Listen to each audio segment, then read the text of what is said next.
The Latin name of this ancient plant and now infamous drug is Cannabis sativa. While this plant has been an integral part of mankind's history for countless years, you will not find it in the history books. It is a plant with two faces. On the one hand, it supplies us with hemp, whose legitimate uses includes clothing, canvas and rope making. And, on the other hand, it is the source of cannabis, the illegal psychotropic drug. This is the story of Cannabis sativa, the plant with many, many uses. We are near Le Mans, in west of France. Hemp has been grown here for hundreds of years, for both domestic and industrial use. Farmers here still use the traditional method of processing hemp, known as water retting. The stalks of hemp are extremely tough and resistant to rot, which is why it was traditionally used for ropes and canvas. Once harvested, hemp is left to soak in water before it is laid out into the fields to dry, so that the tough fibres may be more easily separated from each other. Even today, hemp fibres are broken down by hand, although an experienced hemp breaker can break from 100 to 200 pounds of hemp a day. This method still adds to the production cost.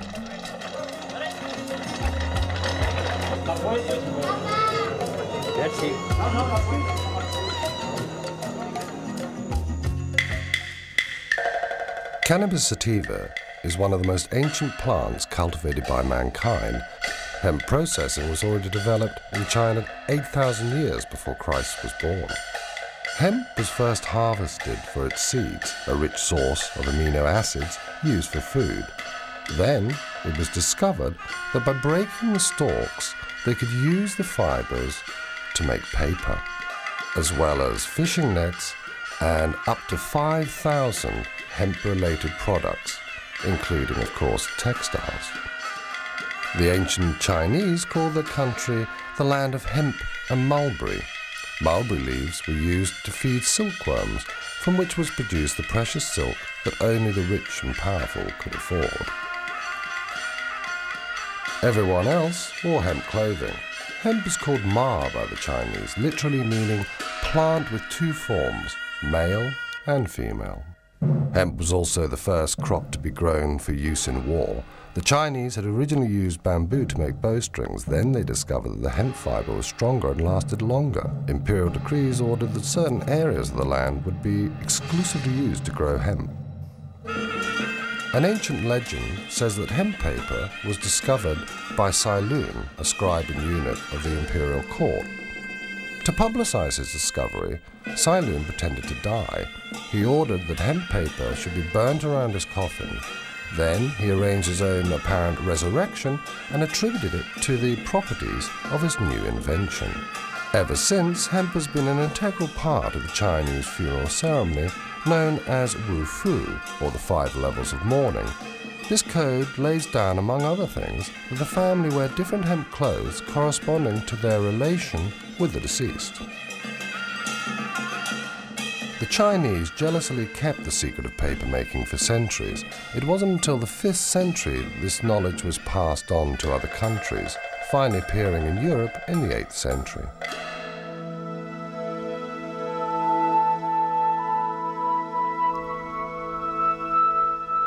The word cannabis comes from the Babylonian canna, meaning cane or stalk, bis meaning twice, with 2 forms or sexes, cannabis.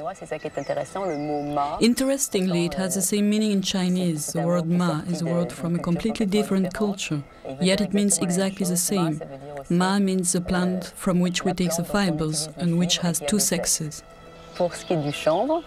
For good hemp, you have to look for rich, strong fibers, and these attributes are most marked in the male plant.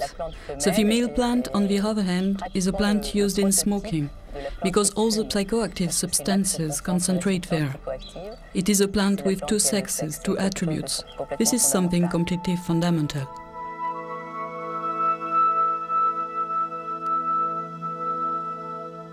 Cannabis has been used medically since the year 2800 BC, when Emperor Shen Nung founded the science of Chinese medicine. Wounds sustained in battle were bandaged in cannabis leaves. Today, doctors across the whole world are asking for the right to use cannabis as a treatment for pain, especially for cancer and AIDS.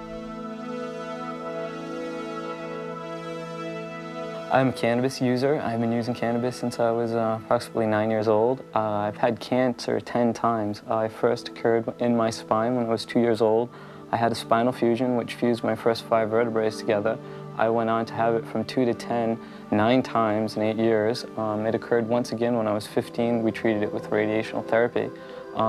Through the years, I've gone through radiational therapy, chemotherapy, and numerous forms of surgery. And I stumbled upon cannabis once after radiational therapy use. It alleviated my dizziness and nausea, just the secondhand smoke, and it also increased my appetite. And right now, I go around the world and I try to teach people about cannabis and its benefits and its usages, because I found it so beneficial in my situation.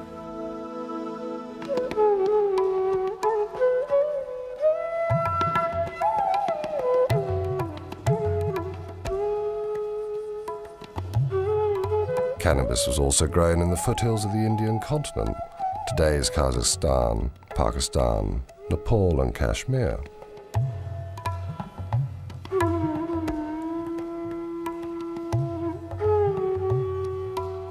Having gathered the hemp harvest, Indian farmers used the water rotting process to break down the fibers, from which they made hemp flour, porridge or even popcorn. The seeds were also used for food and to make unsaturated oil.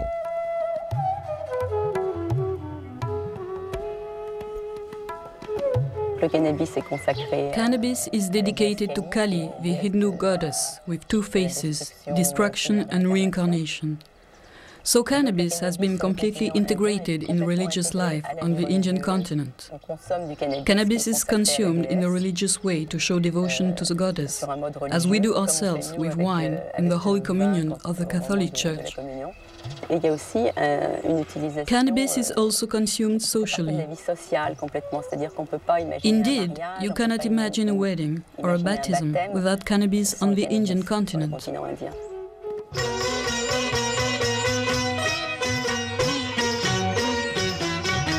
Hey man, try some of this. It's absolutely dynamite. Oh yeah?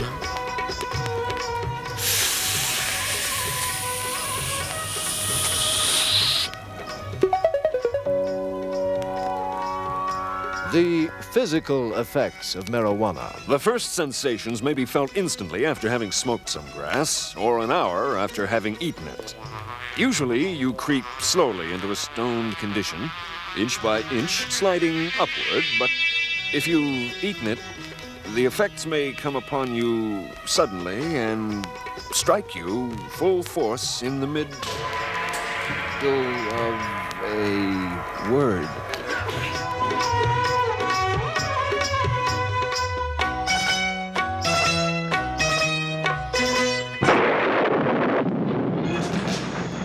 In the 3rd century AD, the Roman Emperor Gallian encouraged cannabis use, which he thought would make his people happy. In a declining empire, the Romans turned increasingly to the Oriental gods, Mithras and Zoroaster. Christianity was gaining ground, partly because it incorporated elements of these Oriental religions, but not the use of cannabis. The Roman Empire really went to war on hemp. The Roman Empire provides a very good example of the importance, the strategic importance, one might say, of hemp in any society in history. The Romans had hemp arsenals either side of the Alps. They had one in Ravenna and one in Vienna. And the procurator of hemp was a very important position in the Roman hierarchy. That is not to say that hemp was only used by the Romans to make war with. It had its place in all the aspects of hemp and all the aspects of fibers that you can imagine that it would have, i.e. it figured in clothing, shelter, food, defense, aggression, and medicine. Later on, Christians associated cannabis with the devil, and its use was supposed to be part of the satanic ritual. By 1484, Pope Innocent VIII declared that smoking cannabis was sacrilegious, and he promoted wine as the only Christian holy sacrament. It seems that knowledge of the psychotropic properties of the plant had been lost, at least as far as official science was concerned. It became a hidden, secret knowledge. Only people who really had a good knowledge of plants and their healing powers continued to use the plant. And having a good knowledge of plants at that time was not generally a good idea, because such people were thought to be witches. They were called witches because they knew about things that ordinary people didn't know about and didn't understand. It was only in the 9th century that hemp cultivation was encouraged again by Charlemagne. In the monasteries, monks wrote their manuscripts on hemp paper by the light of a hemp oil lamp. In 1945, Gutenberg printed the first Bible. It was printed on hemp paper.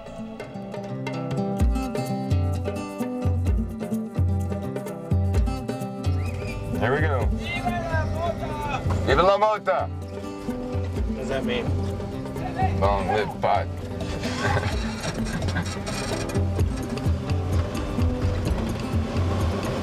I have a good background and good education. I have 10 years of college, master's degree in biology, and 4 years in the School of Public Health at UCLA. So I started putting together a museum. Slowly people started giving me things they thought were hemp, and I looked around and found things that were historical.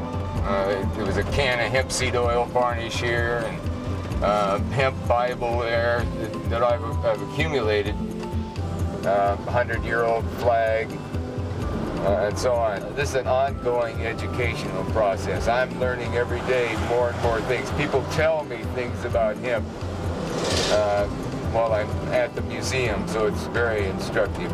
My mother's a good example. When I learned the hemp stuff, I came to her and told her, and she says, no, it couldn't be the same plant. I know what hemp is. She's in her 80s now. I said, sorry, and gave her the book, and she's a believer now.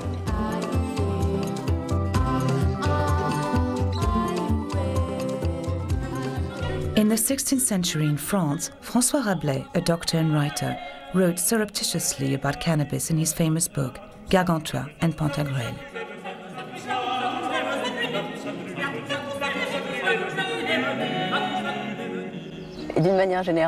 He appreciated cannabis so much that he called it Pantagruelion after his hero Pantagruel. Cannabis, for Rabelais, is Pantagruelion. And this plant has such wonderful properties, as he said, that if plants were to choose a king, in his words, a king of the woods, they would have chosen cannabis to be the queen of plants. Le cannabis, comme la reine des plantes.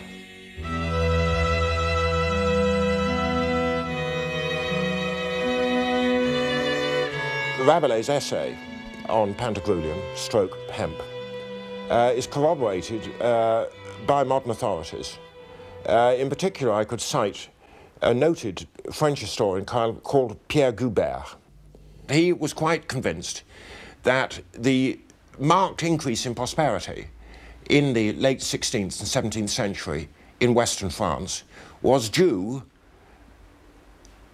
not exclusively, but primarily to the organisation of the hemp and flax industries. We may remember that at the end of the 15th century, Spain was the mistress of the Indies. And it was, according to Goubert, the organisation of the hemp and flax industries and their sale to Spain, their trade with Spain, that led to the rise in births, in marriages, into a general level of both population and prosperity at that time in France. In 1492, Christopher Columbus discovered America and at the same time introduced hemp to the New World. He offered the natives gifts including hemp seeds and cloths. Hemp was used to make sails and rope. Thanks to this crop, France, England, Spain and Portugal could strengthen and increase their maritime power.